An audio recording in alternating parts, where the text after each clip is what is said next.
menular, betul? Kita semua udah tahu itu. Parahnya karena masa inkubasinya bisa sampai 14 hari, orang bisa positif corona tanpa demam dan batuk. Gak kelihatan. Kalaupun dia nanti batuk dan demam, bisa jadi itu bukan corona, bisa jadi flu biasa. Jadi bingung kan? Nah, saat ini cara yang paling akurat yang kita punya adalah dengan testing. Pemerintah ini sedang mempersiapkan testing massal di hari-hari ke depan. Pesan utama video ini adalah jangan panik ketika nanti setelah testing massal, angka positif corona kita naik tajam. Kenapa? Ibaratnya selama ini lampu yang nyala itu cuma lampu kecil aja, sehingga kasus yang kelihatan ya sedikit. Tapi begitu lampu-lampu lain dinyalain, baru semuanya kelihatan. Jadi kalau nanti dalam sehari angkanya naik tinggi, artinya bukan dalam sehari tiba-tiba terinfeksi menyebar. Oh my god, penyebarannya cepat sekali, dalam sehari naik sekian. Lebih tepatnya, dalam sehari kelihatan banyak kasus positif yang terinfeksinya itu dari kemarin-kemarin, tapi belum kelihatan. Ngerti ya bedanya ya?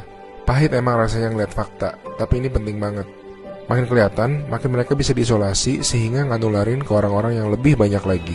Korea Selatan tuh ngelawan COVID dengan cara ini. Mereka ngetes 300.000 orang dalam 7 minggu, sehingga mereka nemuin 8.000 orang yang langsung diisolasi, sehingga tidak menginfeksi khalayak yang lebih luas lagi. Kurva mereka langsung gepeng. Alasan lain untuk tidak serta-merta panik, COVID-19 itu penyakit dengan berbagai tingkatan menurut WHO. Secara statistik, sebagian besar kasus-kasus yang akan positif nanti akan masuk ke dalam kategori sedang.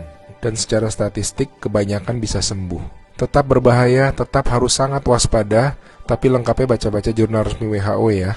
Di hari ke depan kita akan lihat banyak orang positif corona, teman-teman kita, saudara-saudara kita. Tapi ingat, jangan jadi stigma. Corona itu bukan aib, dia bukan dosa, dia bukan kesalahan orang itu sendiri. Jadi kita tetap harus waspada, harus menjaga diri kita tidak terinfeksi. Kita malahan harus bantu mereka untuk jadi sembuh. Jadi akhirnya massive testing itu perlu, supaya yang sakit dan tercecer di sana-sini bisa diisolasi sehingga tidak menimbulkan lebih banyak orang yang terinfeksi.